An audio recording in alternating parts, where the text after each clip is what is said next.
Hello. Don't know if anybody's here. Not yet, anyway. That's alright. Just getting started here. Checking Discord, seeing what notifications we got.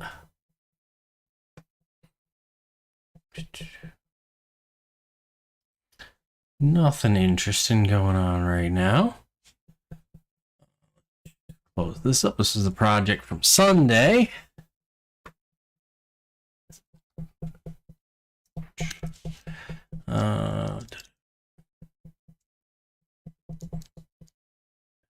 Which project is this one? Here. All right. Got my webcam up at the top now, so now it should be out of the way of the terminal.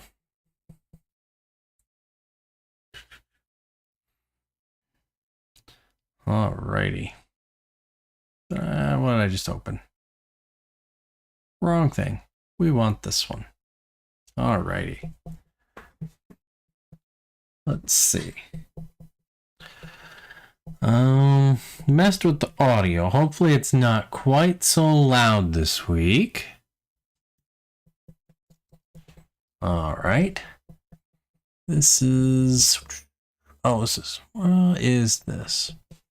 Close that out, I think. This is... I need to make a blog post about this right here. Trying to think if maybe I should... Let me do that. Let me grab all of this. And... let's put that in here.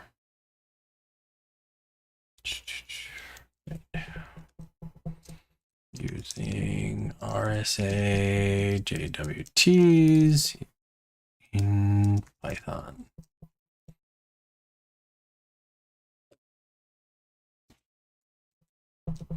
There we go. So this way I don't lose that code.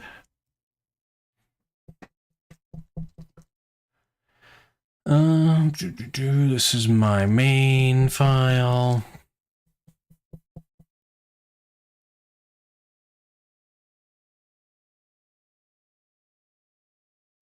And this is the one. Oh, okay. I remember where we were at with this. We have Authenticate. We have this, because I messed with on Sunday when I was doing the file storage app stream. I messed with using bearer tokens for authentication on that project. And we didn't use JWTs. We just generated a really... We did something really cool. We used a byte array. Hey, Arian, how's it going? Yeah, I was just talking about how on Sunday we used a byte array, and we put the timestamp into that byte array. The four bytes that make the int for the timestamp, we put that into the byte array, and then we filled out the rest of the byte array with just random bytes to create a unique token. And so that's what we used as the bearer token for authentication. And like here, this is doing something very similar. Let me see. How exactly was this one set up to work? I'm probably actually going to end up rewriting this a bit. HTTP. Where are we using that? We're using it here. Because this is using a different approach. This one, well, maybe we don't need to change it. I'm trying to decide here.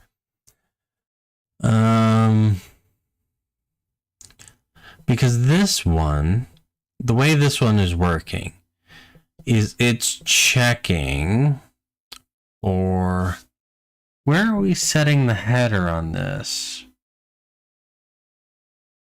Sign JWT. If I go over to, where are my tests? Do I have tests for this one?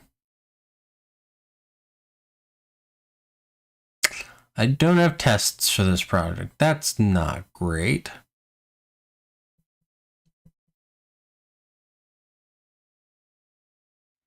I'll have to add tests to this project. Probably just copy it over from the other project. Because the other project we're actually using PyTest with that one, and it's working really good. Like, we're using HTTPX to virtualize the network connection. It's a lot cleaner than actually running a server. So, like, there's no server running. You just tell HTTPX where your app is, your app variable, this one right here. You just pass that into HTTPX, and it creates a session that acts like it's talking to a server. Because the way Fast API works, it's just using the ASCII interface. So it provides a specific function, and then it just gets the request object, and it gets a response, I think a function that it can call that it passes in the response to. And so what HTTPX does is it just calls that function, the app function, and passes in its own function. Which is super clean, makes things a lot simpler. And now that I've got that figured out on that project, I can do it on this project as well to make things a little bit simpler for testing stuff.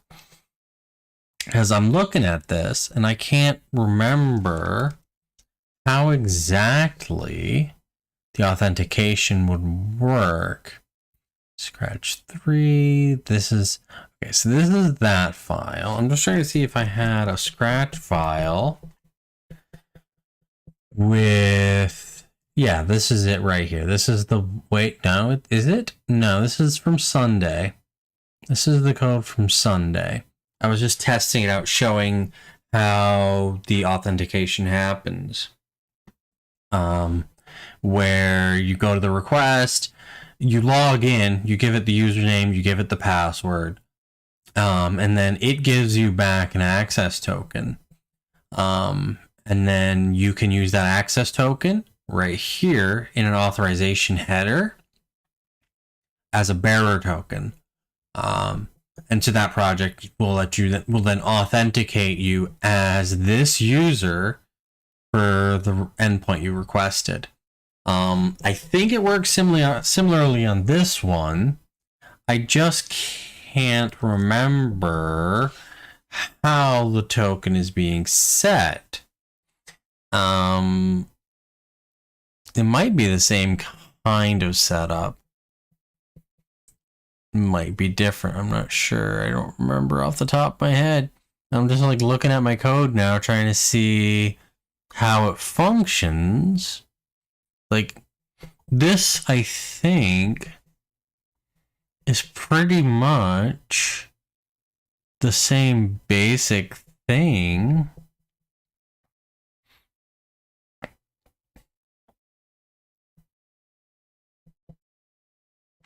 Let's jump into here. Let's jump into, no. We want to jump into HTTP bearer. We want to see how this class is implemented. And if you look at that code, we're getting credentials by calling super under call. So I'm just going to jump over here and I'm going to see, yeah, it's pulling in the authorization header. And then I'm assuming, yeah, this is grabbing scheme and credentials. This function right here, it's taking the authorization header value, and then it's breaking it out to a scheme and credentials. And then down here, you can see it's doing scheme lower bearer. So if we go back over to this file for the other project, you see it's got the authorization header, and it's got the bearer, and then it's got the credential, the token. Hey, Void, how's it going? And then, so it's just going through it. It's doing all this checking for me. And like on the other project, if you go, it's on the GitHub. it's doing something very similarly simple where you don't have to worry about all this. This project is doing it theme bearer exception. This one, we're modifying how it behaves to use our own logic right here, which gets the credentials, and then it checks them to make sure it's a bearer scheme, and then it verifies the JWT using our verify function, which all it's doing is it's seeing if it can decode the JWT. And so what's happening there is it's saying if the JWT passes, if it can be decoded, using the secret, then we know it's secure. I'm trying to see. Right now, it's using HS256, which is a symmetric key encryption. So you have one key that's used for encrypting and decrypting. I wanted to change this to use RSA. I'm trying to see. Is this key? This is an open SSH key. So the other day when we were messing with this, not last week, but the week before, I think, we've realized that the open SSH keys, I can get them to work, but it's not the most straightforward solution. If I go back over to, I don't want that. Go away. If I go to Scratch 3, is it Scratch 3? Yeah. Here, like, we got the open SSH key working, load SSH public key. We got that working, but it took a lot of extra effort, and I think I had to install another package. But like here in this comment, you can see where I'm generating a private key. So that's probably the way to go with this. I just have to figure out the flow for all of that. But like changing it out isn't super hard. If we come back over here, because I would just change the secret to be the key, to be my private key. I would probably have a private secret and a public secret, and the private secret would be the private key, and then the public secret would be the public key. And then to just decode the key, to verify the key, I would use the public key. And then to create the key, where we're signing right here, this signing, we would use the private, and then for here, we would use the public. But I'm not sure how I would generate them. So right now, for the time being, that algorithm is fine, that secret is fine. I'll have to change that in the future. Let me make a to-do right here. To-do. Like this stream is just, I'm going to be messing around with code, just playing with it.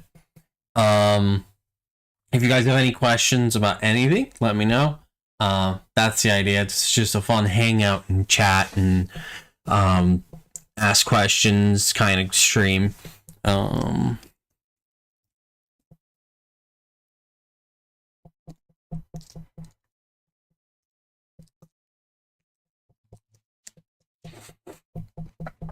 What friend am I using? None right now. I haven't settled on anything of that. Like, we'll see eventually at some point. Oh boy, we have a bee in the house.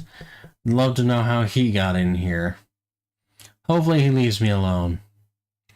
Oh god. Nope. I'm gonna get a fly swatter.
Got him.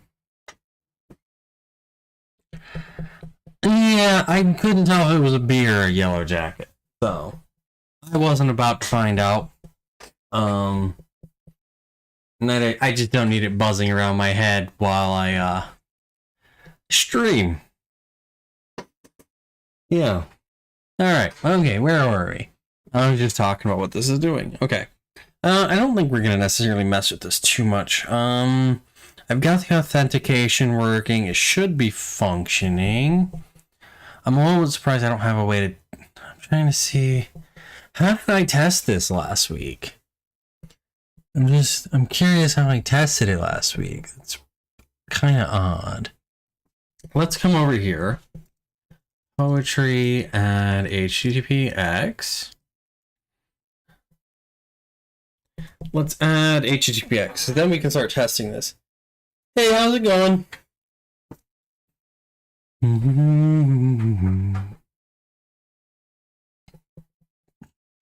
Achilles, like from Greek mythology?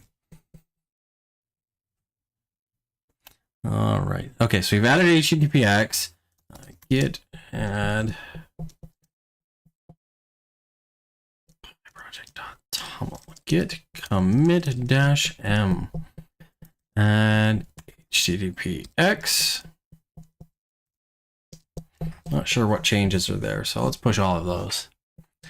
All right, so next up, so now that we have HTTPX working, let us I'm trying to see here.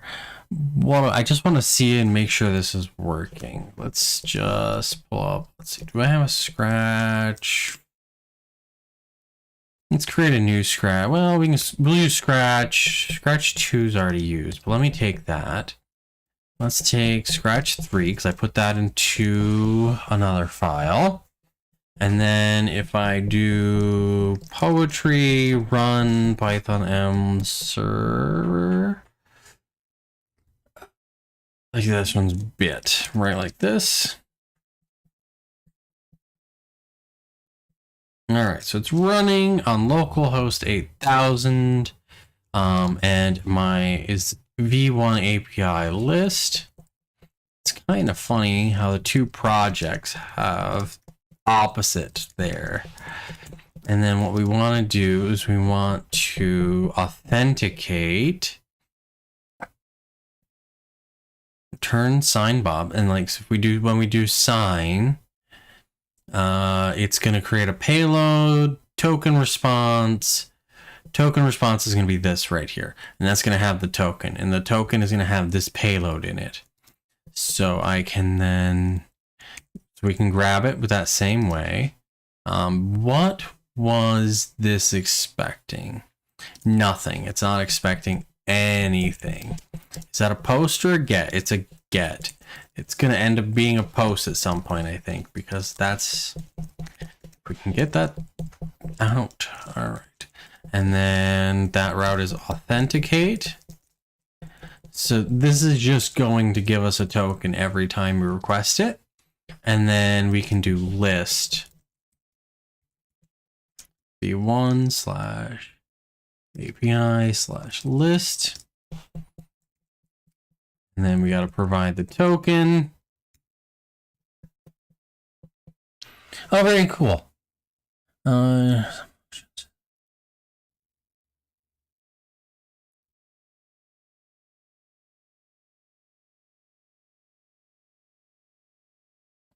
Were you using something like PyCharm? PyCharm does that a lot. I'm trying to think if I can, off the top of my head, remember one that's like that. Like you said, you were doing stuff with datetime. From datetime, import datetime. I feel like this one is pretty much... Yeah, okay, yeah, I see, yeah. This, if you look up here, I don't know if you can see that up there, but it has, like, if you look at this path, it's Python, PyCharm CE, contents, plugins, Python CE, helpers, type shed, standard lib, datetime.pyi. All that's doing is it's listing out the interface. So there's no implementation details here.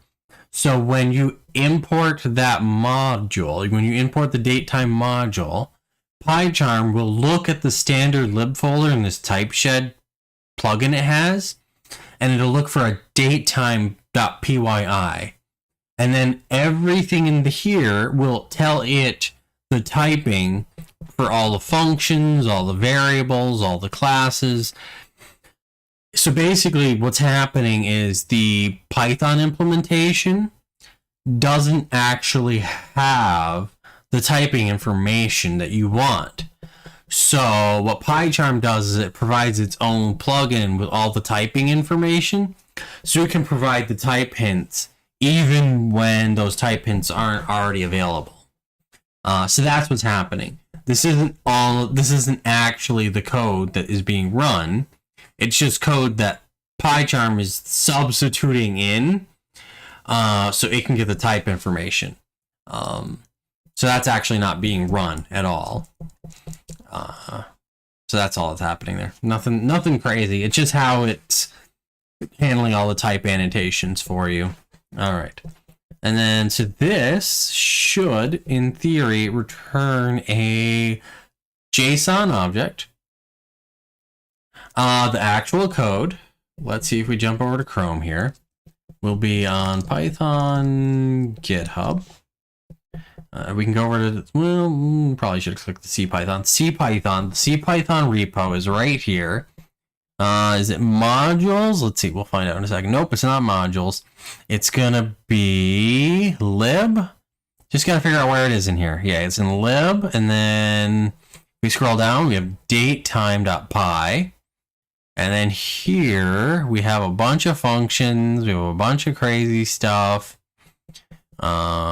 We scroll down. I'm trying to see if we have the datetime class. Like, there's all kinds of logic, crazy logic. So you have your time delta class right here. Let me make sure that's big enough. We can just keep scrolling. Like, you've got all these different classes in here. Then here's your date class. And there, like, if we keep scrolling down, like, we're 1,000 lines deep in this file at this point. Well, you see, like, nothing here is annotated, and that's the problem that, like, what does weekday return? It doesn't tell you, and that's the problem that PyCharm is trying to solve with that PYI file. It'd be really great if it actually let you jump into the actual implementation.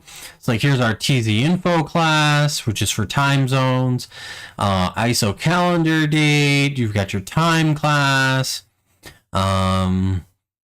Let's try to see where date time is at in here. Here it is. And then we have our date time class down on line 1665.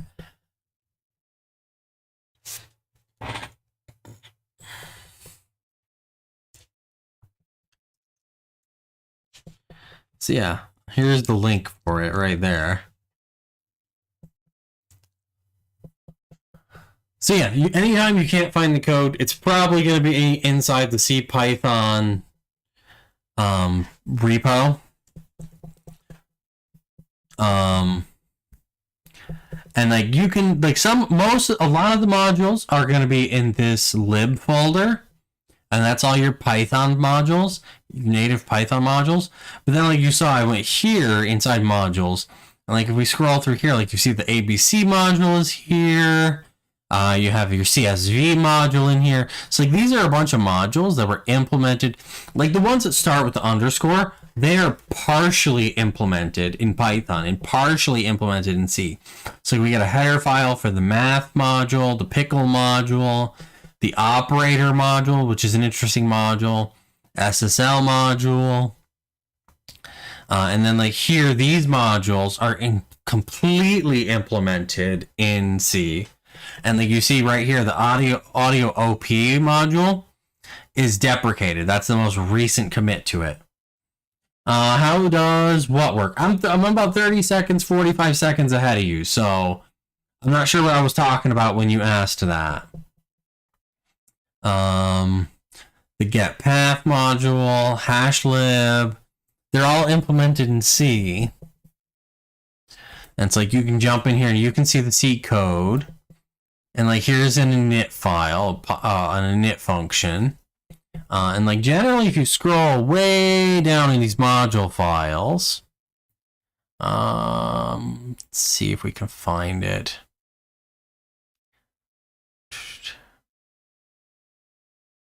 Trying to find where it defines the actual module, because these files themselves aren't a module. But they define the logic that is inside a module, and I can't remember off the top of my head what the thing I'm looking for is named. Like you can see in here, like it's creating a Python object, and like it's doing all kinds of stuff with it that. Where does it actually define the module? Run module. So it's doing a bunch of stuff. But I'm trying to find, like, there's usually a spot where it says these are the things that are inside the module, and this is what they should be called. And I'm not seeing it. Like, I've almost scrolled through this. I must have missed it somewhere. But usually there's this part in these files. I mean, well, Python is just a loop. Hey, Miranda, how's it going? Python is literally just a loop. I'm not sure. I haven't actually looked for that file. It's just a loop that runs inside of C. See if we can maybe find it. I'm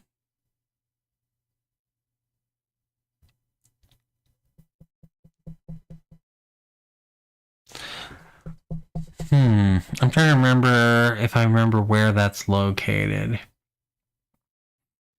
But like Python is written in C. What is this? Python run C.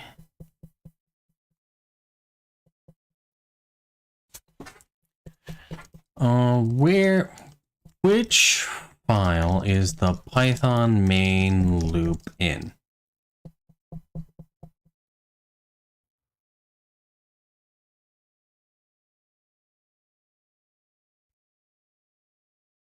Trying to see if anybody has.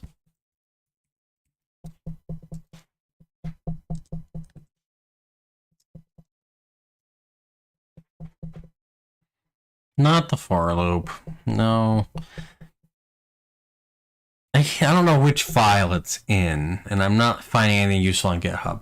But there's a file in the C package, or in the C code.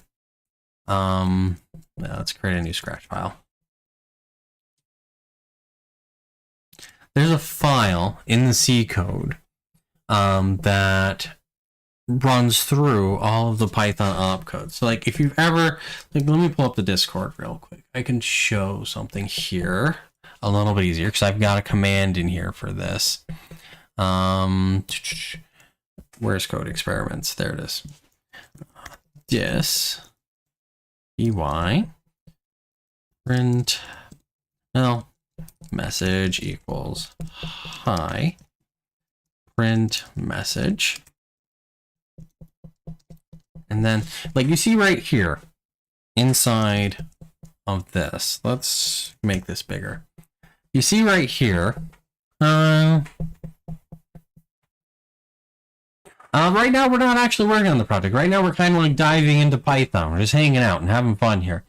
But you see right here, like I've just disassembled this Python code right here.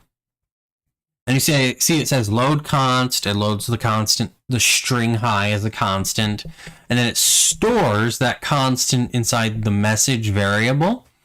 And then it loads the print function, and then it loads the message variable that we just stored. And then it calls that function that it just loaded. And it pops top. What that's doing is it's getting the value that the function returned. And then it's doing load const, which is loading that value that was returned by the print function, which is none, which is what you're seeing there. And then it's returning that value.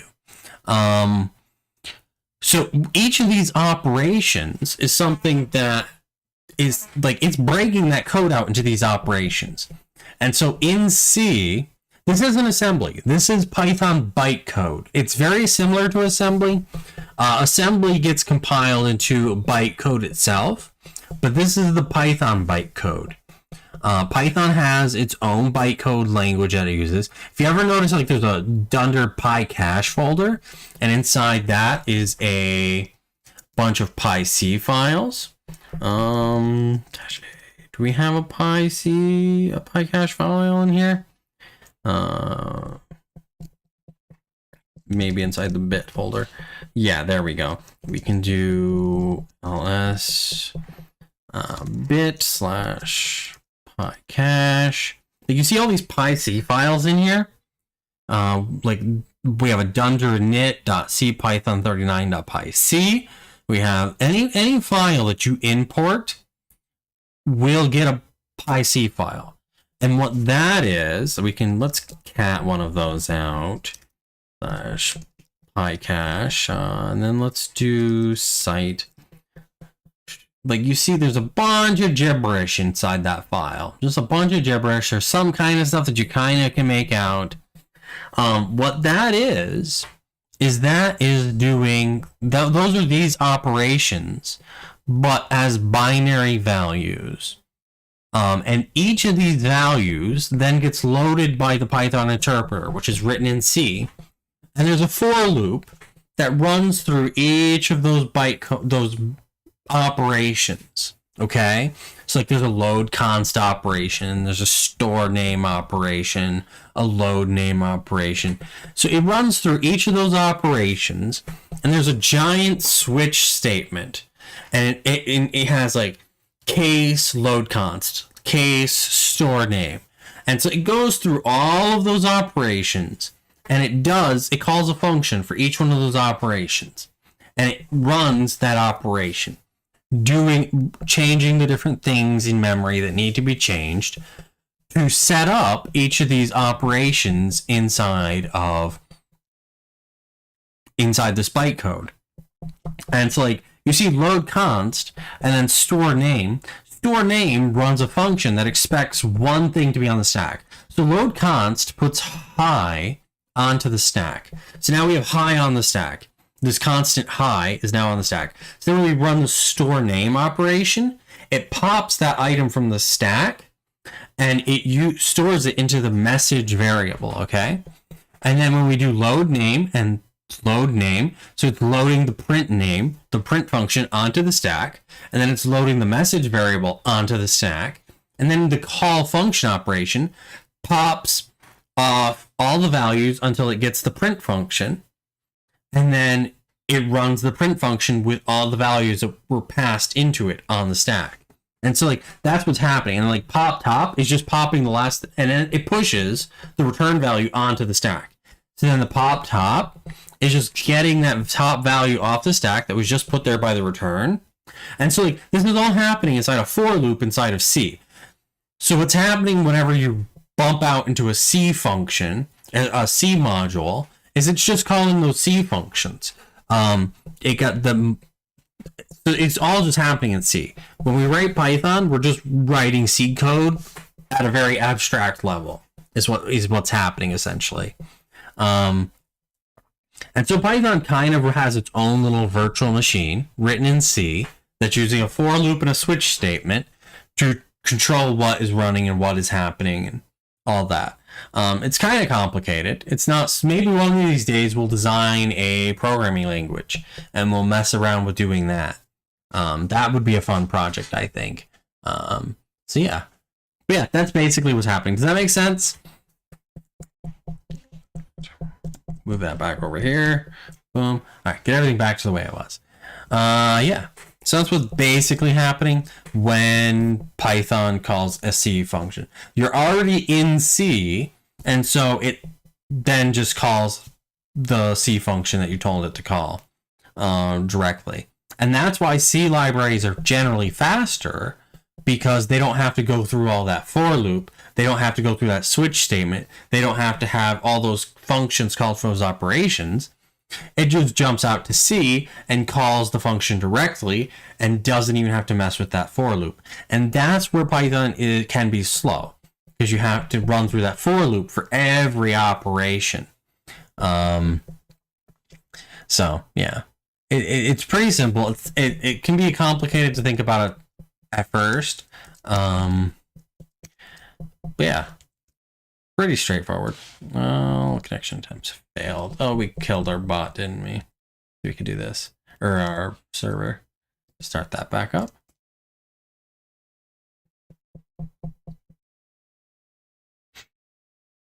Oh, that sounds like fun. I've not heard of that. NAND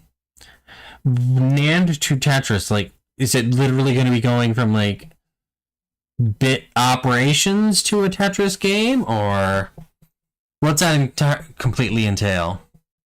All right, so see, I just ran this with the website that's over here, and I did the authenticate, and then I did the list. And if we come back over here, you see, like, it got the token. It's a website. Interesting. I'm curious now. NAND to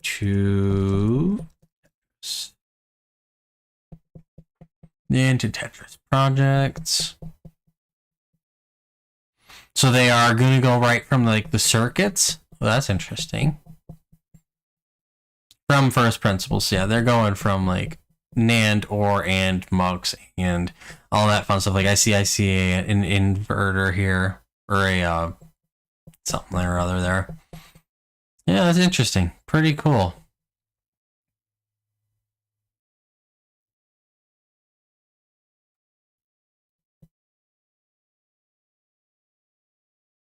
Very neat. That'll be very cool for you. That'll be a lot of fun, I think. I definitely want to try and mess around with making a programming language at some point. It'll be a fun little project. Probably do it in Python just for the simplicity and because I'm the most familiar with Python, and it would just be like a toy language. You can definitely make a programming language in Python that isn't too bad. It's definitely a fun thing to do, and it's a great way. Oh, that's how I tested this last time, because I used the Swagger docs. But yeah, writing a programming language is a great thing to do because it helps you to understand what is the computer doing, how is it operating, how does it think, how does it make things work. It's a great little project, a great way to experiment. But yeah, so I got this running here, and like it sent back the token, and then it sent back the values that I had here. Like if I were, let me see, can I do? Interesting. Limit dependency depends. Am I able? I see. Let me do this. I think I can do this.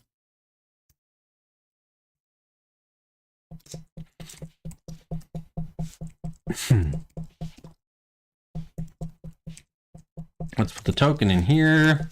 Let's go restart that server.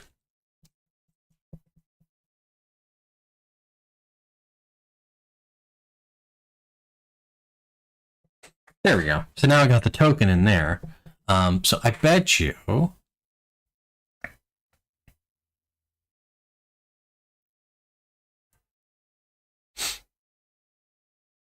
can I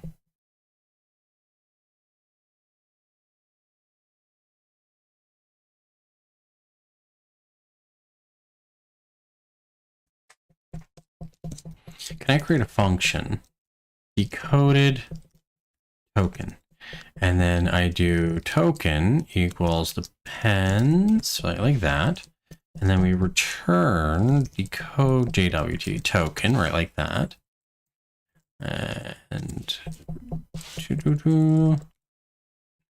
to decode token. I'm curious if this will function. I've not messed with this, but I think we can just do that. All right, Control R. There we go. Okay, cool.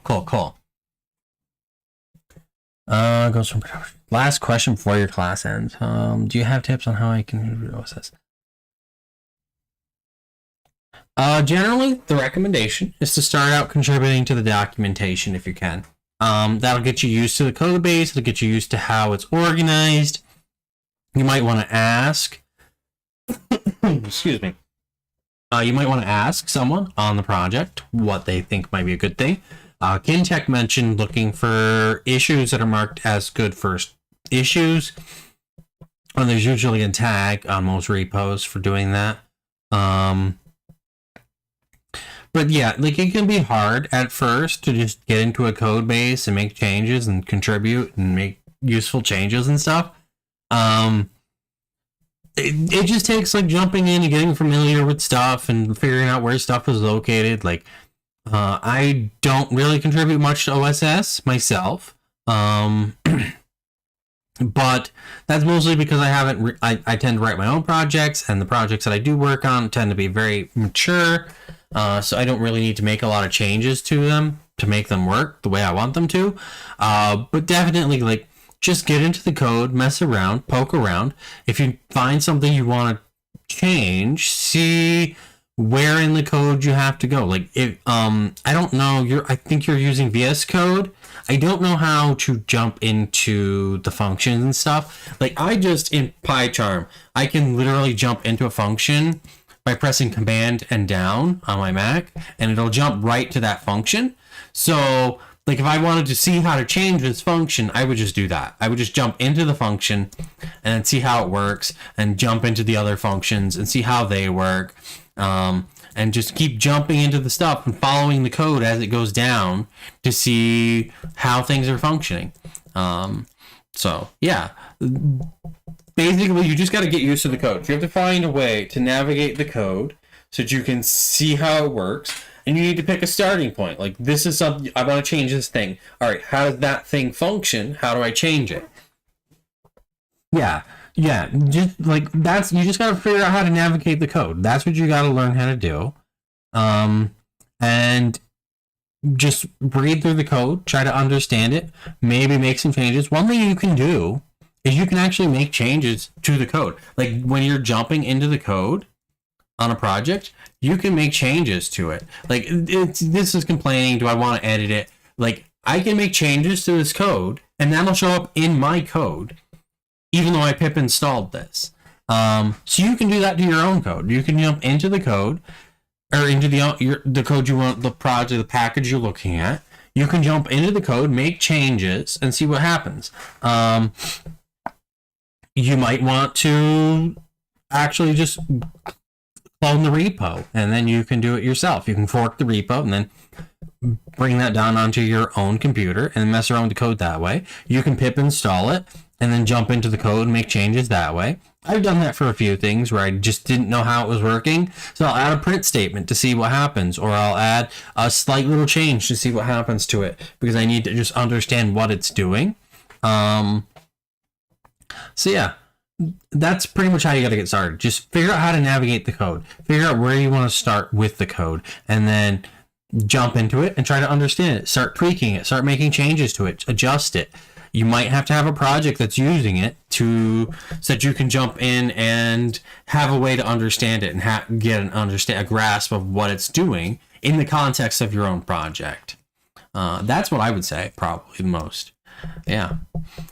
Definitely get involved with OSS. That looks good when people look you up and look at your repo. That in addition to having your own projects, contributing to OSS shows that you're interested in stuff. If you have accepted OSS submissions, that shows that people liked the code you wrote. So you're writing quality code. One thing to keep in mind is, do they have like linters set up? Do they have black set up? Do they have tests in place? You want to make sure that you're following the same style guide that they are. So if they're using snake case, use snake case. If they're using camel case, use camel case. You want your code to look like the code in the project already. You want to make sure that you're following all the same style rules and linting rules that they have. So if they have a linter set up, figure out how to get that linter set up to make sure it's running on the code you submit. If they have tests, make sure your code is passing the test, isn't breaking any of the tests. Make sure that your code is being tested. Like if you're adding a new branch in the logic, you might need to add a new test to give coverage for the code you added. So that's some stuff to think about there. So just contributing to OSS isn't necessarily just changing a file, a line in a file. You might have to update tests. You might have to run a linter to make sure that your code passes all the linter rules. So there's a lot to it. Definitely, depending on the project, you should get good feedback. So like if you make a pull request, they generally, I would hope, will give you a bit of feedback on like, oh, hey, this is what you could do better. Could you change this? That kind of stuff. On my projects, I've had a few people submit stuff, and that's generally what I try to do. I try to be helpful and let people know, like, hey, can you black format that? Can you can you format it this way? Like, I want to have these kind of variable names, that kind of stuff. So yeah, just be aware of the project and like just jump into it and make the changes you want to see and get them working, get them passing the tests. Yeah, good question. All right, so I just got this working where I now can decode the information in the token. So this is passing up the token. If we go back over here, it's passing, wrong file. I should close that file. Here, I'm gonna go back here. So I'm passing the token that it gave me up in the authorization header. And that token is going to have... Yeah, no problem, Marion. It was fun talking to you too. That token, when it gets generated, is going to have a payload. It's going to have a user ID. It's going to have an expiration time. It's going to have a bot flag set to true. And then when that gets sent up, it's calling the list endpoint and it's passing in that token. And then I'm just passing back the decoded token inside the return just so I can see it.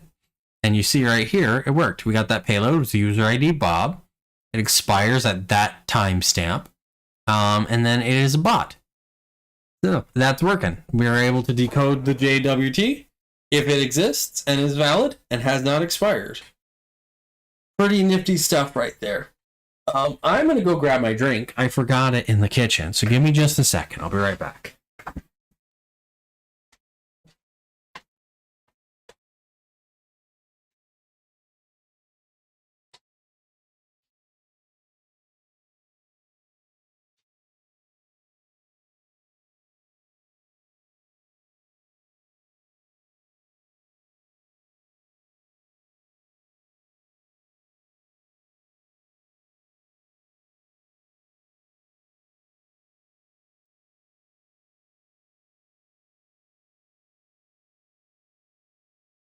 All right. So, what do we got to work on next? All right, we've got authentication working on a very rudimentary level. We don't have logging in. Like, let's be clear, it just authenticates. It gives you a token, and that token unlocks any authenticated routes.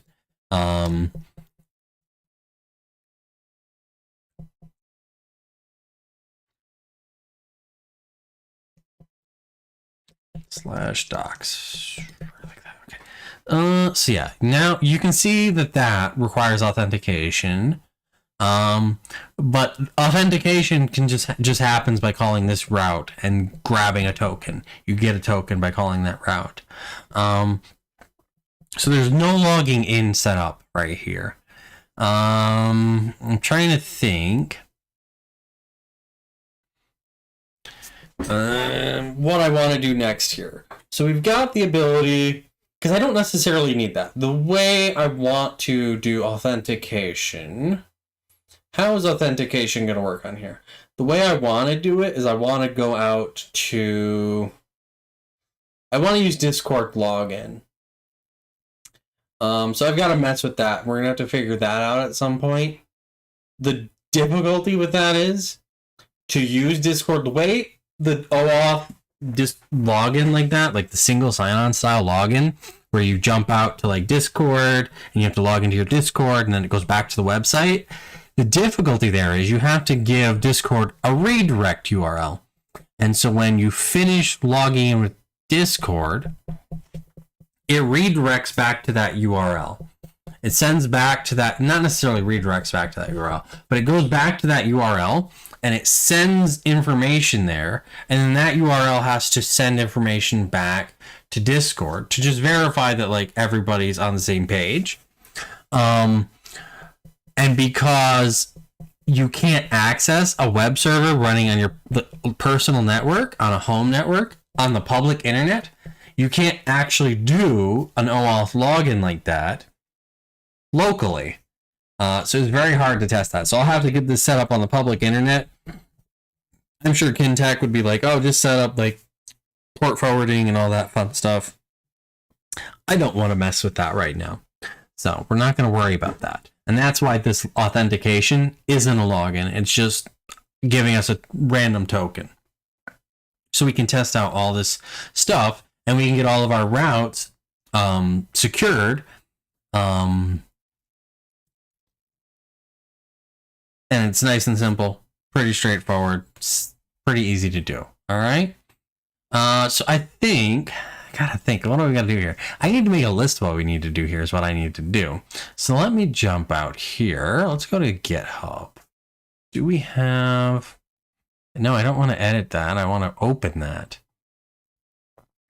Here, it is not on that, is it? Did I put it on the other organization?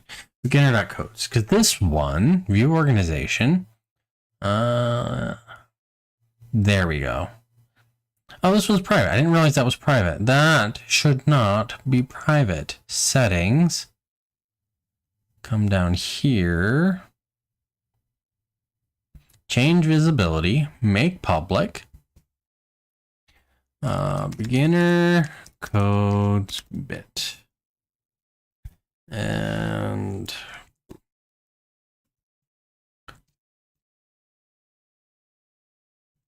all right, there we go. Now it is public. Now if you go here, you can see the code I'm working on. All right, didn't realize that wasn't public. That means I can then can I projects, add project, create a project. There isn't anything to do here. Beta, what am I doing here? Close.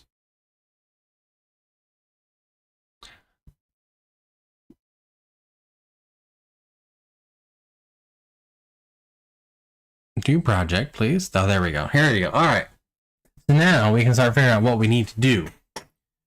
And like I said earlier, like this is like just like question and answers, hang out, talk about stuff. Like, so if you got any questions, not even about what I'm talking about on the code here or anything, just like anything random, anything that comes to your mind.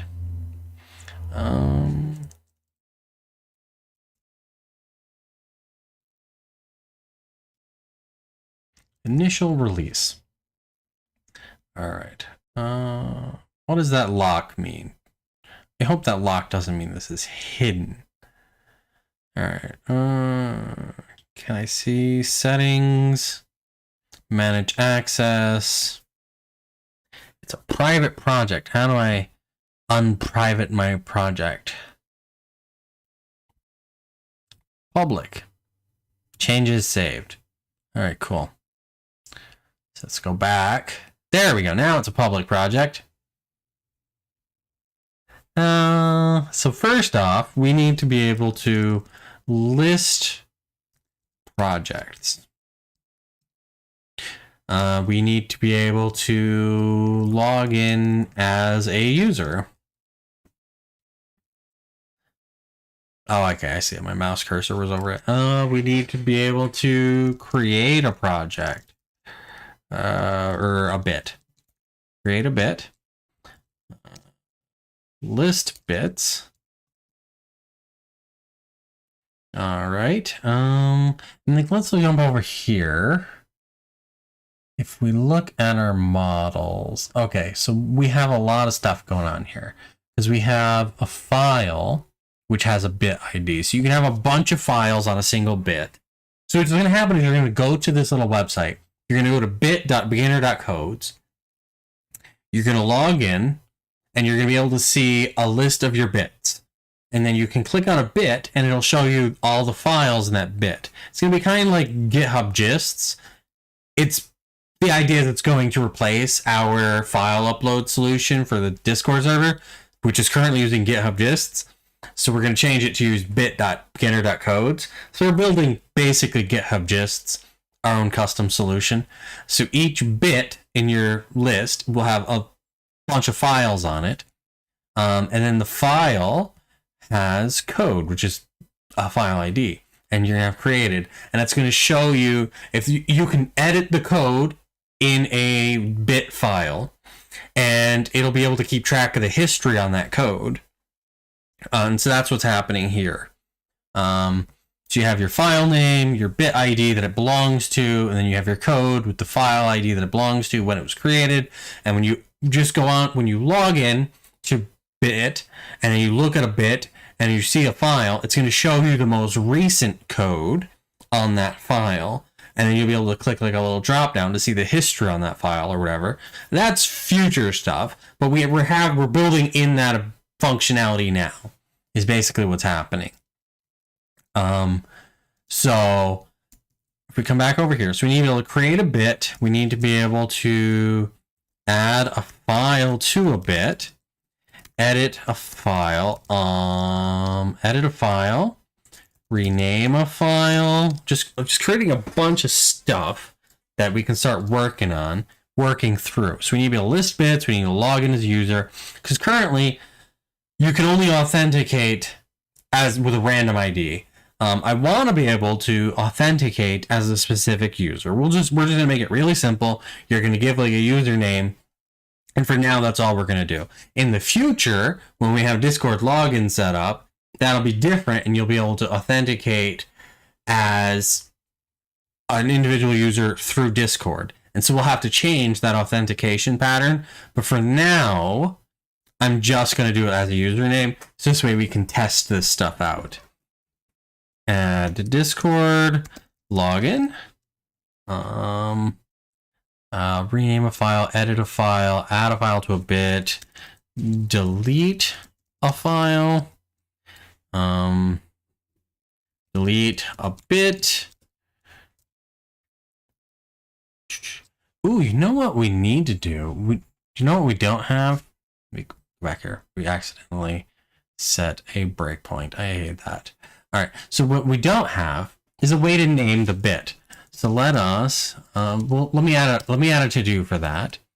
Add a name to a bit.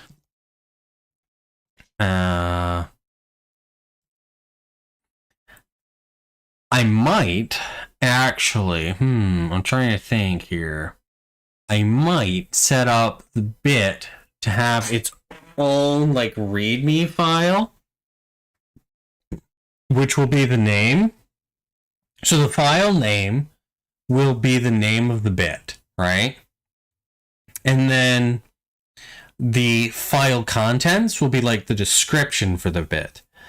So we'll play around with that kind of stuff. We'll mess around with it. So I might add a file ID to the bit itself, and then that it'll know to use that for the file, for the bit name and the bit description. We'll see. We'll play around with it. Add a description to a bit. Archive bits. Delete a bit. Rename a file. Edit a file. Goodness, user list bits. We need to be able to create a user. I think that's going to kind of be like implicitly happening in the background. Like when you log in with Discord for the first time, it's just going to act like any old time. It's going to just show you your account. But you have to be able to create the user in some way, I think. We'll see. Might not even need to do anything. I'm not sure. I do have a user. So yeah, there will be something getting put into the table because like there's their Discord ID, their name, auto update, because like it's gonna pull in information on the user. This is SQL Alchemy, yeah. I'm not using SQL model because it doesn't play super nice with async stuff just yet. It's a little bit immature. It's not quite mature yet. Hey Moses, how's it going? So yeah, and then we have like mod and admin. Add mod controls. Add ability to change user roles. And like when the first login create admin. So the first person to log in will become the admin. And then they'll have to handle setting up mods and admins and all that kind of stuff. Add ability to ban users.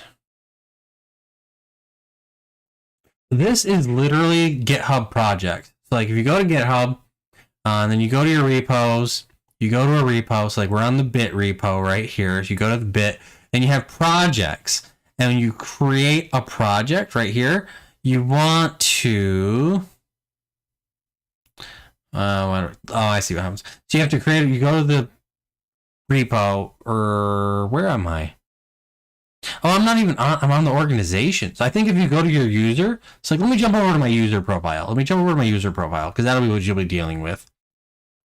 Right here, there's projects. And then you can click on new project and use the beta. And then that creates that interface you were just seeing. So if I jump back over to here, view organization, and then I go over to projects. So let me rename this. Initial release isn't going to be clear.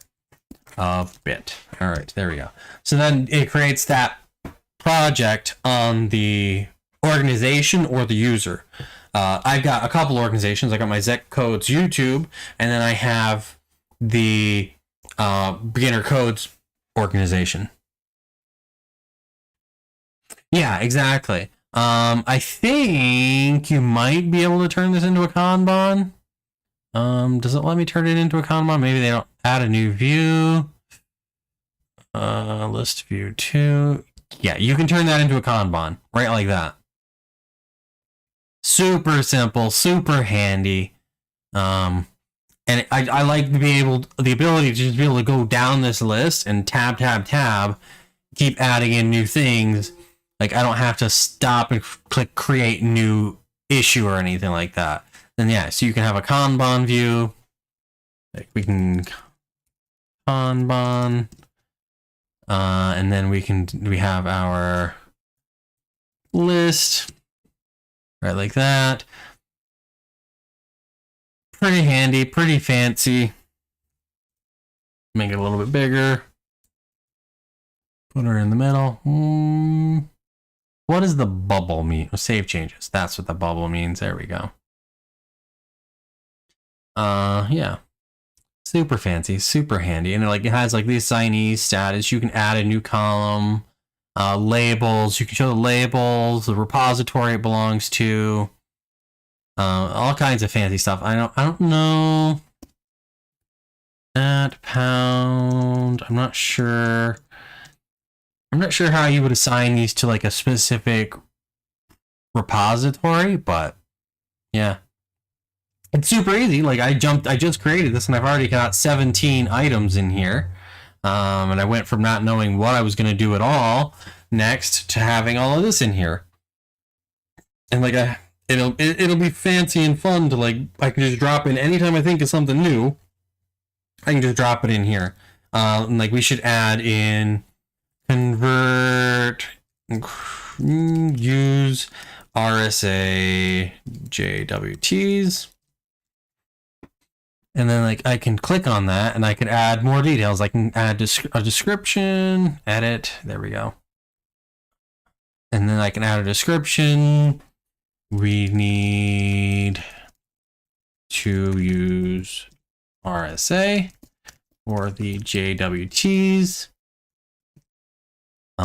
We will need a way to generate the private and public keys. And I'll have to figure out how to make that public key publicly available. So there we go. Have a comment. And then you can like add an assignee. You can choose a status, to do, in progress, done.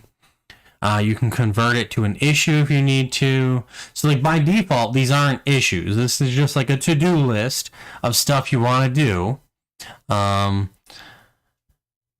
Which is pretty fancy. It's pretty handy. It's very useful. And it's the beta right now. Like, I don't even know if everybody has access to this at this point. But this is pretty. I like their feedback. Oh, this is one of their community things. It's like, one thing I don't like is I can't jump into my repo. Like, I want to be able to jump into the repo. Did this have... I'm just curious if this has the community thing set up. Is that something you have to set up in here? Collaboration in teams. It's public. Base role. Direct access. No. Pages. Deploy key secrets. I don't know. Because I know they've got their community stuff. I think, did we have a community set up? Packages, teams, people, bot maybe?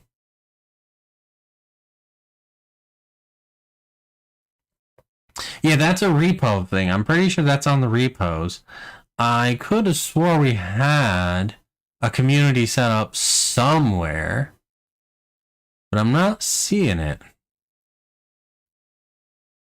Very odd.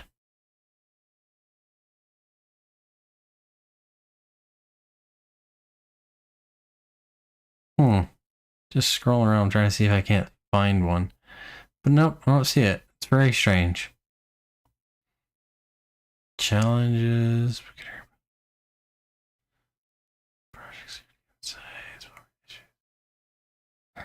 Odd. I really should archive this project just because this is the old Flask website, which I do not intend to be using because it's got something very broken.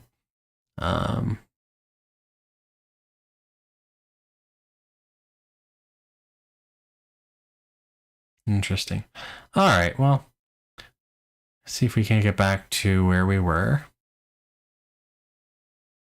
Here we go. So we need to be able to list bits. We need to be able to log in as a user. We need to be able to create a bit. We need to be able to add a file to a bit, edit a file, rename a file, add Discord login, delete a file, delete a bit, add a name to a bit, add a description to a bit, archive bits, create a user, add mod controls, add ability to change user roles for first login, create admin, add ability to ban users, use RSA JWTs. All right, cool. All right, this is doing database.db. Let's delete that for now. I do need to figure out how to run close all those files. Good grief. So many files. All right. Yeah. Like if anybody has any questions, let me know. Like this is a hangout. Like we're just hanging out. We're chilling. We're seeing what we're doing. I'm just screwing around with some code right now, trying to figure out what we got to do. Yeah, this will be using Postgres. In dev, it's using SQLite. How exactly did I set that up to run? We go to site. Got models. guess if we go this isn't even using the database yet. So I've already created like all the database stuff, but we aren't even using the database at this point. So I'll have to go back over to the Sunday project and pull out all that stuff for the databases and sending that in through here. Because like I got that pretty well set up. That was working pretty well. Oh yeah. So we gotta add that to the to-do. Add database connections to endpoints. All right. And like the one thing that I might think about doing here is isolating the front end of this API, what's exposed to the public, isolating that from the models. So like this won't ever see the models. Like these won't ever deal with the models. And I would have like an in-between layer of like, I guess controllers. I'm not totally sure what you would call them. So like then you would have your models, which are in these files right here. So like I've got my declarative base, I've got my bit model. These are what come from the database. The ORM gives us back those. And then we have like a controller layer, which would handle talking to the model. And then this would talk to the controller layer. And so what that would do is, if we ever change the backend, we don't have to change, if we change like anything with the models or anything like that, we don't necessarily have to change our endpoints because the endpoints are talking to the controllers. So we just have to change the controller logic. And then these act as our views. And they determine what gets run and what all that.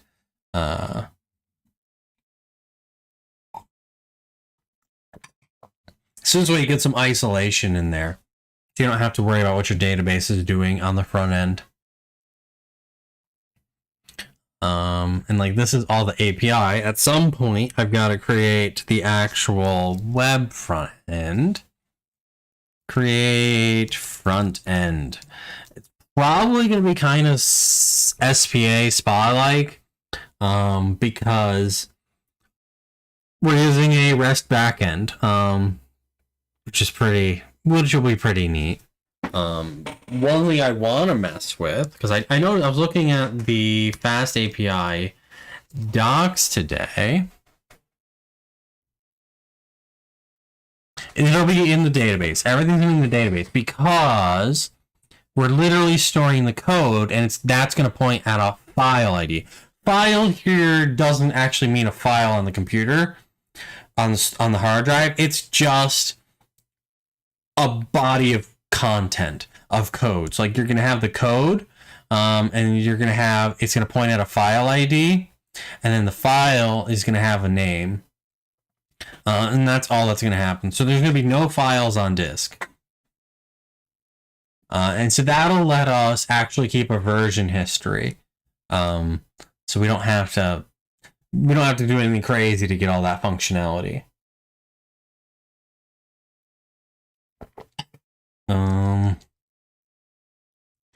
So like I was looking at this. I'm trying to remember. Was it under advanced? Let me see. Scroll down. No. I was looking at user guide. This has. Where did it go?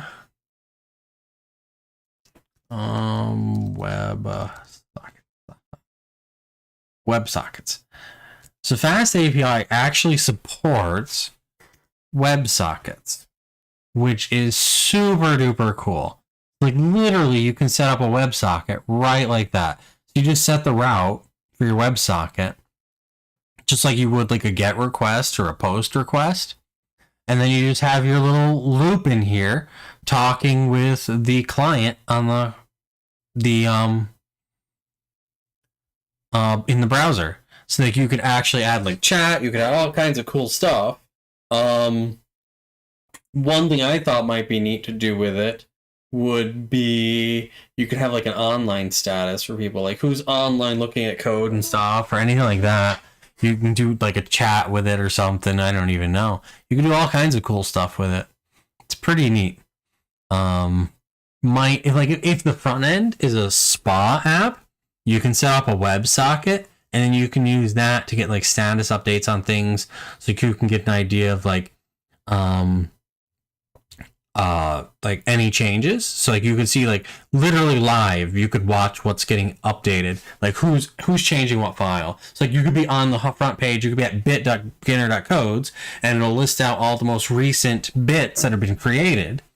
And like as you sit on the page, there's a WebSocket talking to our server, and it's sending, anytime someone edits a bit or creates a new bit, it sends that down to you, and then the page just updates with the new bits as you're just looking at the page. You don't have to reload or anything, which I think would be kind of cool.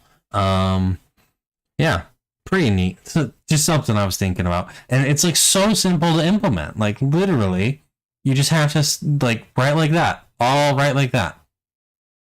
And then of course you have all of this mess for connecting to it. So like you connect to it by going to the route as a new WebSocket, and like it's actually really simple to work with in JavaScript. It's not crazy. And so like that right there. Does he have live examples? I wonder if he has live examples. Yeah, so that's not gonna work. We could actually set it up. Let's go ahead and set this up just for fun. Let's set this up. And then we can come over here. Let's create a Scratch file. They don't have that. Scratch, new Scratch file, Python. And then just paste that in there. And then how did he say to run it? You gotta use Unicorn. I don't want to use Unicorn. So we can just jump over into our main, and we can do this. Boom, boom, boom. Can I just pass it app? Like right like that?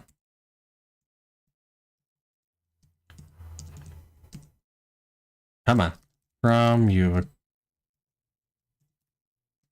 Import. Oh, cool. Import unicorn. Right like that. Get rid of that. Get rid of that. I think it expects a string. Let's try running it. Let's see what happens. Nope. All connection times. We ran the wrong one. That's why. It's listening here. Oh, there we go. It's working. Yay. All right, cool. Look how cool that is. And where did that get sent? Oh, really?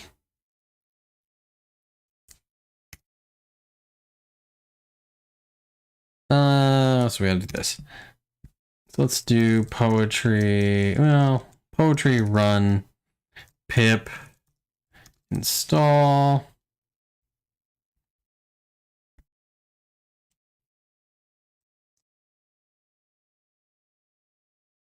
Really?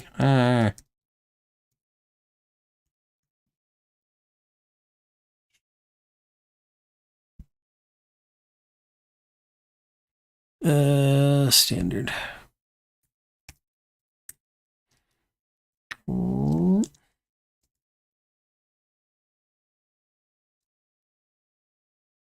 Really?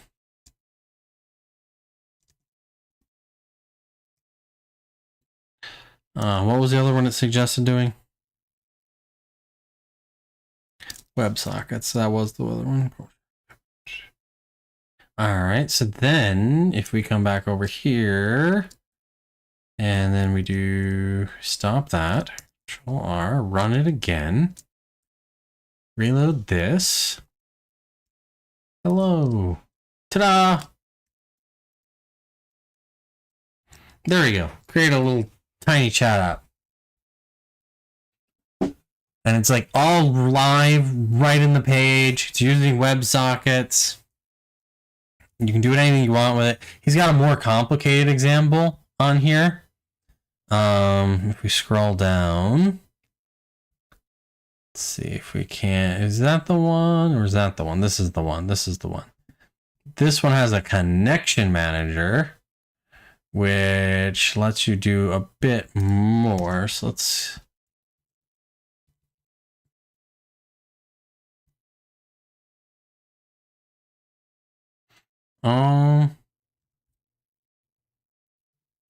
Yeah, you can change the route of the WebSocket. You can have multiple WebSockets. And so now this one will use client ID. And when you connect, let me see. I'm not sure where client ID is being generated. Is it being generated in the code here? Maybe there's a, let's run it. Let's run it and find out what happens. Stop and run. Reload. It just gives us a random ID. Hello.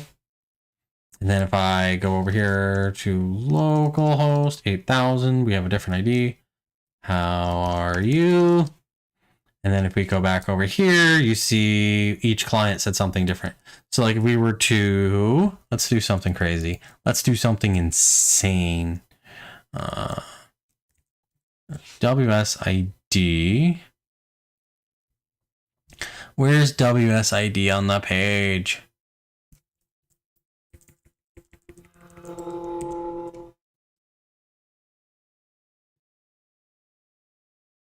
Let's make that an input.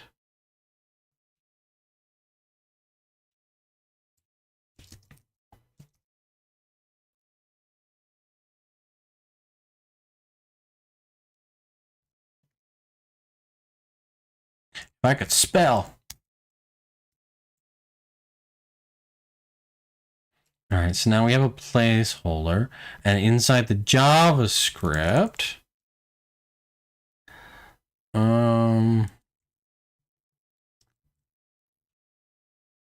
where is he? Okay. So we need to do an,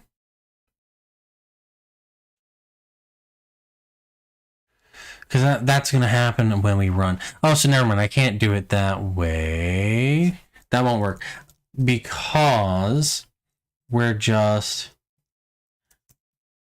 you know what we can do? Never mind. You know what we can do? We can do this. We can do this. Placeholder, enter a name here, or like that. Button on click equals connect.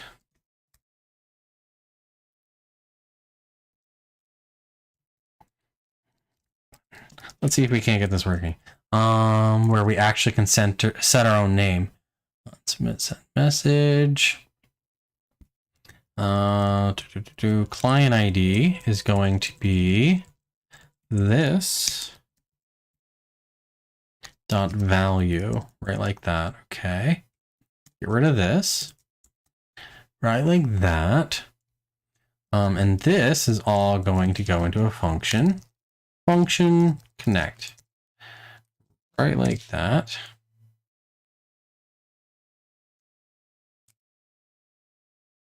And then if I run it, stop and run,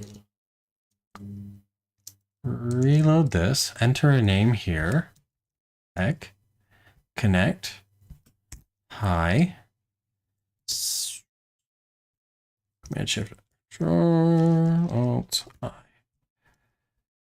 console, nothing blew up. Oh, you know why? You know why? You know why? Because buttons are stupid. Input type equals button.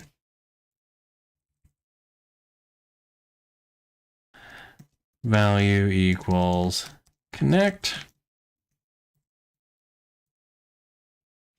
Buttons like to submit.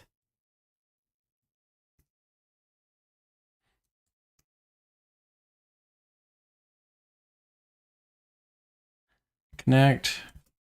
Hello. Why is that reloading the page?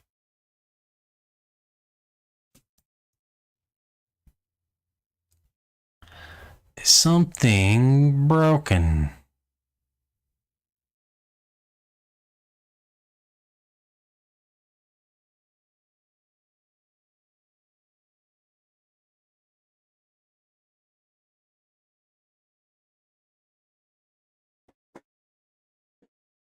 Oh, maybe. We can try that. I'm just not sure why.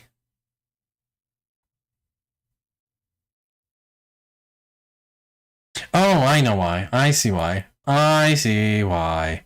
This function is supposed to end there. This function, so this function is outside of that function. I accidentally hid my send message function from the element, so there was nothing calling event.prevent default. So now let's try it again. Rerun that. Command R. Zinc. Connect. Hi. What did I do? Hello? Are you gonna work? Why did I break now? Send. On submit, send event. Button send. Function connect.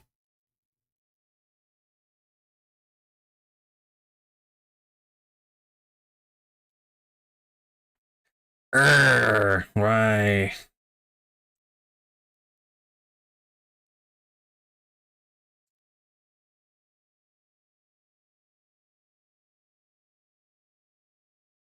Let's do that.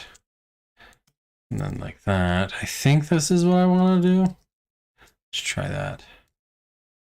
Like, I'm surprised there's no errors here. We're doing great right now. Stop and run.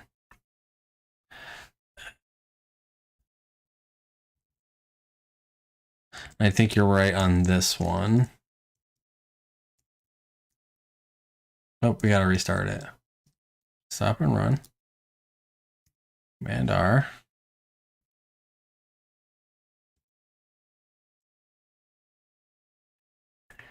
Connection failed. 403 forbidden. Expected an integer. So we're gonna just change that. Should be a string. Because it doesn't actually matter, does it? Yeah, no, it doesn't even matter. Alright, so now if we run that again, and then we come over here and we do boom, connect. So we should be connected now.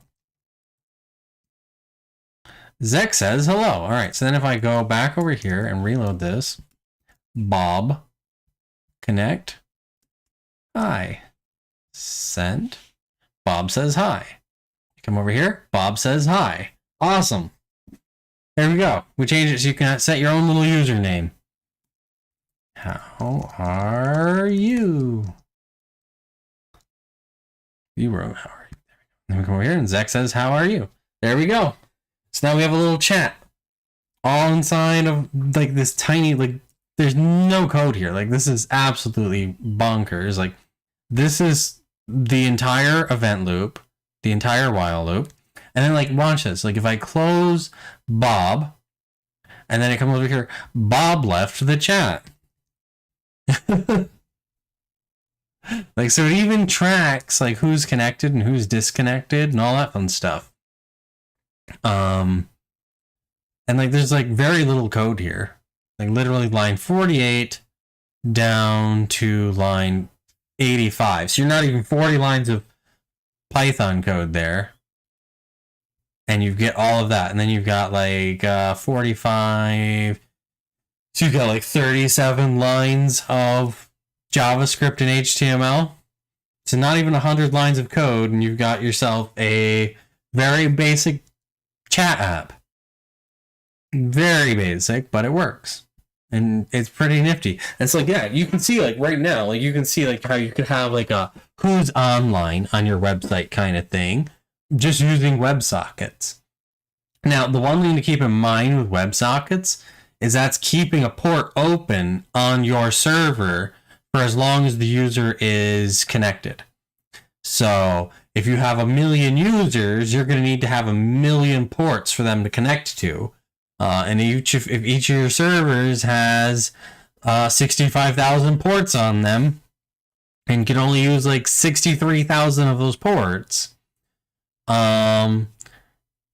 you can see how that's going to add up pretty quick on how many servers you need just to have all those WebSockets open. So I don't know if there's a way to simplify that, but I'm pretty sure there's not. So you just have to have a lot of servers on hand to handle all of those WebSocket connections.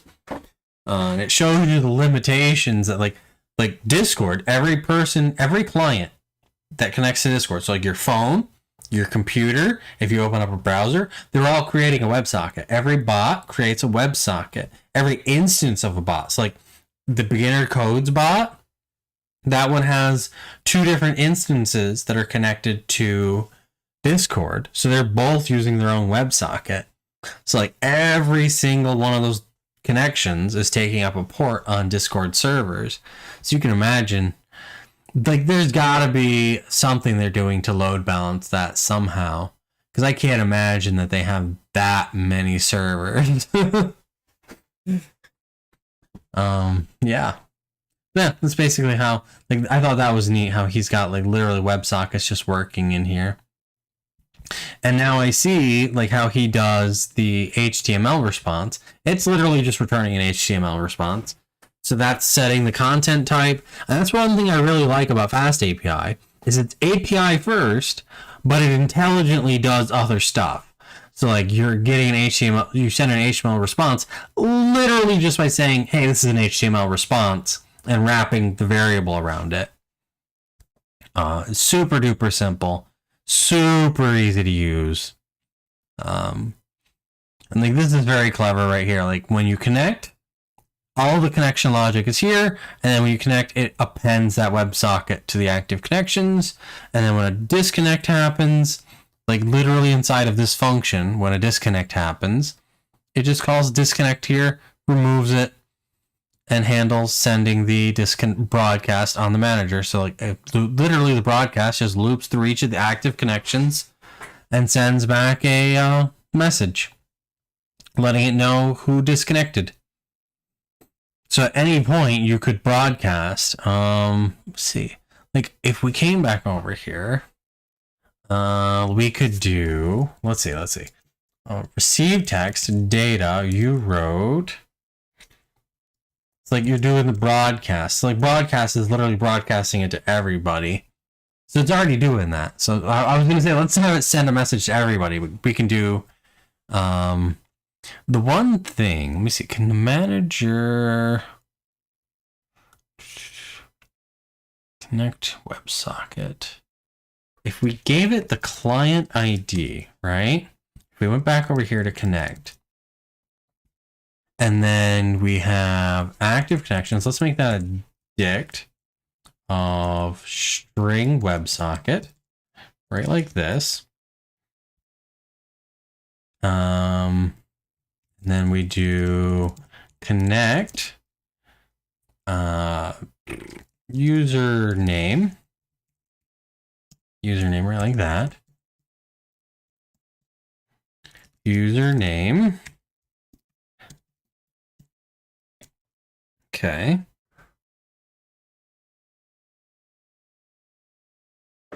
Yeah, exactly. You could have a do all that fancy stuff too. But like to do that, you would have to send down the information. Like you have to make this more complicated because right now it's just sending text to the client and it's receiving text from the client. To do what you're saying, we'd have to be able to tell the client a new user has connected or a user has disconnected. And we'd have to like specify that so the client could read it. So instead of sending just text and then printing that, because like right now, when this gets an event, it just grabs the content, which is event, it literally grabs the data from the event, right? And it just puts that into a new text node, and it adds that text node to the message element, right? But what we would need to do is we would need to include inside this data, literally like JSON data. And it would say like, all right, this was a user connect event and the username is this. And then, so this way the client can create a list of them. Yeah, exactly. We need to distinguish the messages from events that are happening in the chat. So it gets more complicated. You have to change how things are working. Dell, I'm trying to make this username right like that. I'm gonna do something really fun right here real quick. Just a second. Username. So I get rid of that. Send personal message. Async def send to message ring WebSocket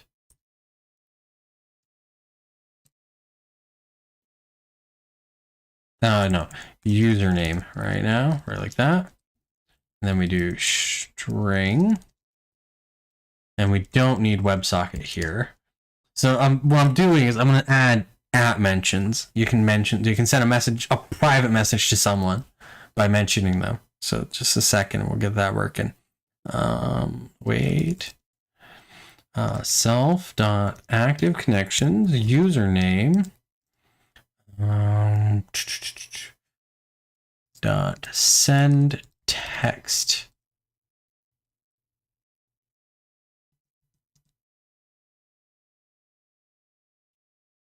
Yeah, send text message, right like that. Okay. And then we can do if data, all right. If data dot begins with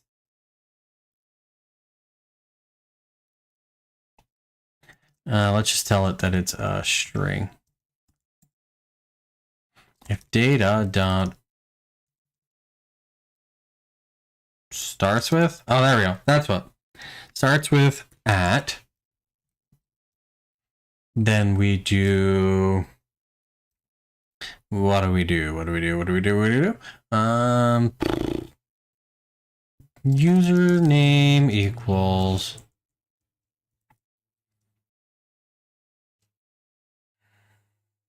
data dot split on space max split 1, and then we want to do right like that. So we get the username, and then we do await manager dot send to, and then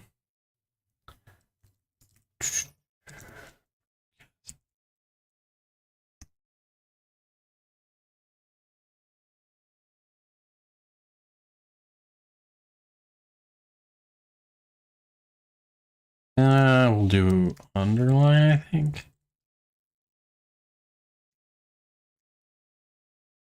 And we'll just do italics.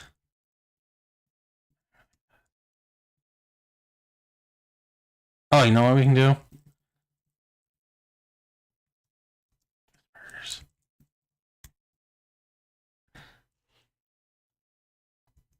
And then we have to give it a username 1. There we go. Because we got to get rid of that at symbol. Okay. And then else we do this. So if it starts with an at symbol, we get out the username. And then if we run this again, hopefully it doesn't explode. And then we're going to have Zach connected. And then if I move this over, you can actually see, connection open. Hello. So that works. All right, string object has no attribute send to.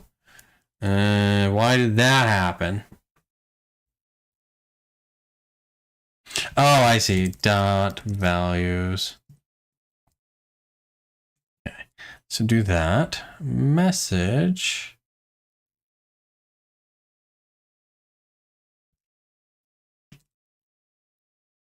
There we go. Fix that. We have a few more things we need to change down here, I realize. Because when we disconnect, we need to give client ID. Right? And then when we connect, it gives the client ID. Yes, okay. I think... Run it again. And then connect.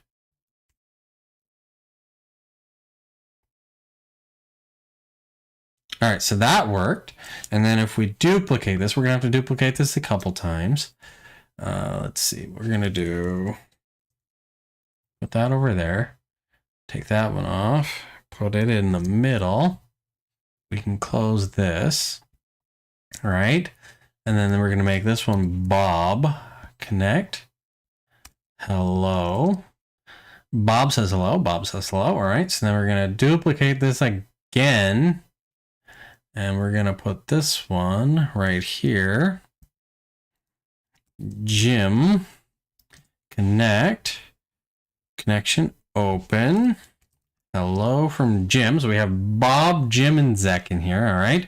Now let's see if we can, how are you? And we have a connection key error, Bob, connection closed. I see. So we need to reconnect Jim. Connect. Hello. All right, get that one back up. All right, Jim's on, back on. All right, so then if we do Bob, got an uppercase B, how are you? Jim whispers at Bob, how are you? There we go. So now you can whisper at people. And you see, it didn't show up on the Zek window. It just showed up in the Bob window because I set it up to just use the send to.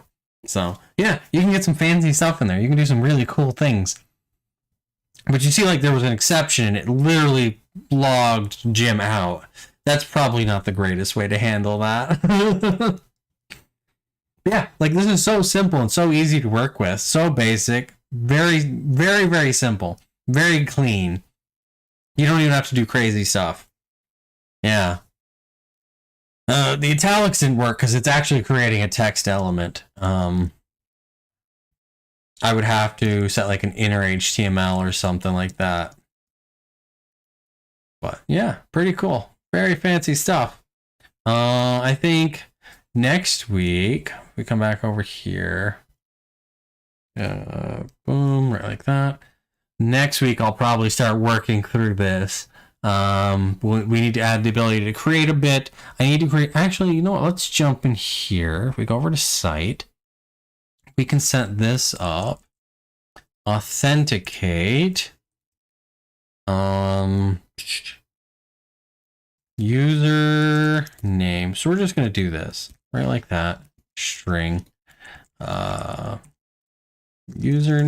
right like that. So now we can sign a JWT as a specific user.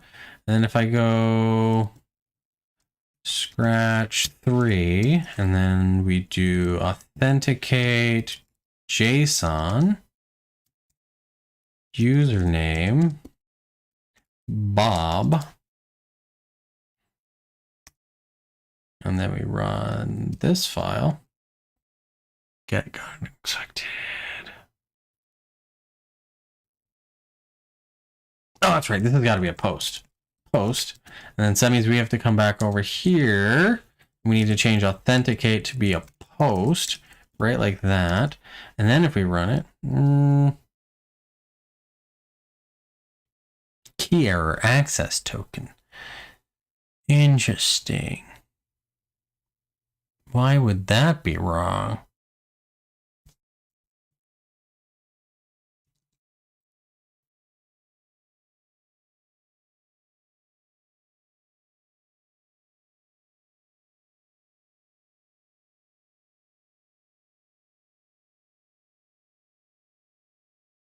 Why is that wrong, huh? It was working before.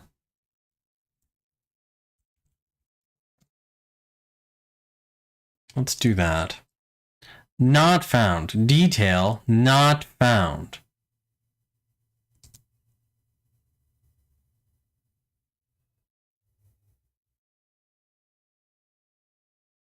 What?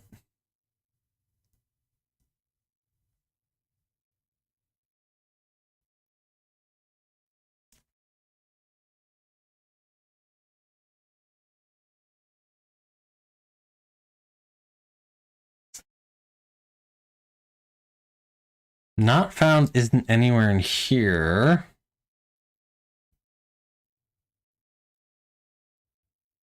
If we go sign.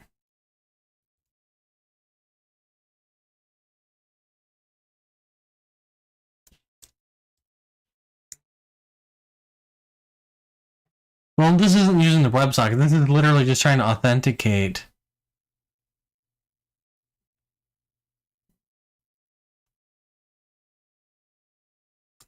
Why is this not working?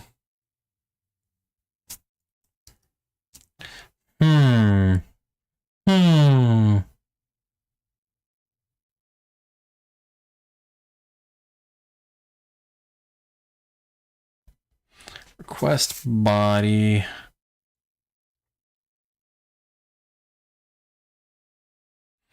Let's see. Do we have? Did I import base model from anywhere?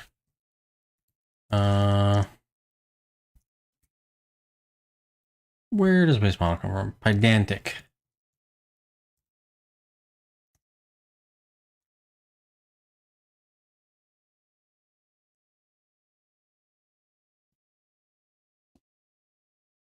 Import base model. Let's just create a very basic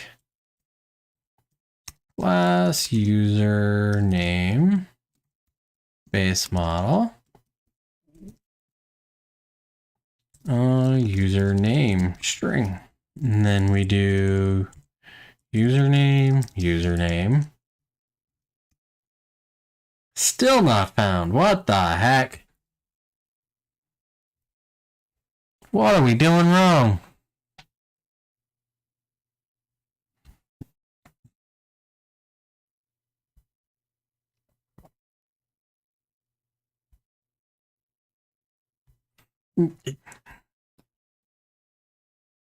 The assign JWT will return a dict, yes. It returns this dict right here with access token in it. I'm not sure why I'm getting this detail not found. Where is that coming from? Like it's obviously coming from sign JWT.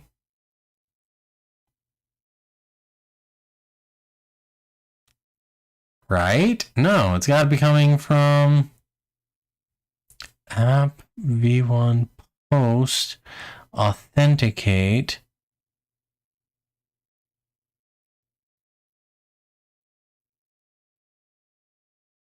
I'm very confused.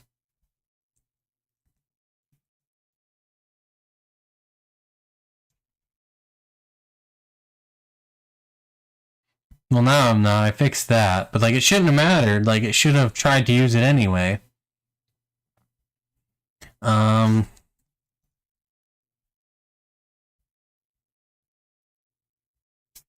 figured it out.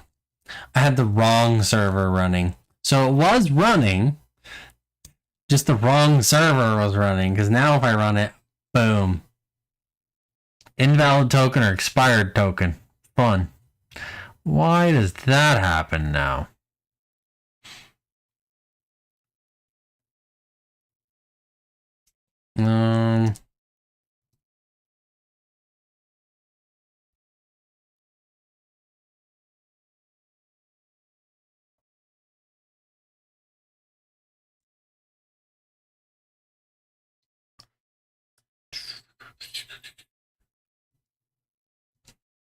Come back over here to scratch. Token.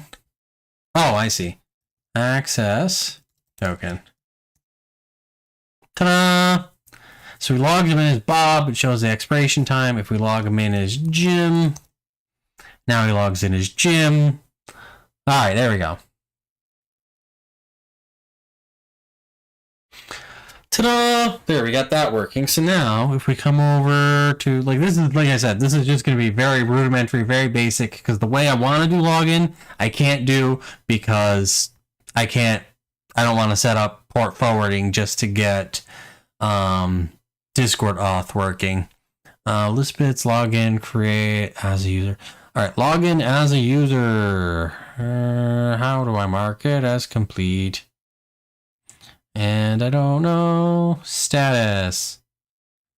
That's how we do it. Done. Ta-da. I think you can add filters. Filter by field. Status. No status. Or... there we go. So now I can hide that one. Then I can come over here and we can see that that one's done. There we go. Save changes.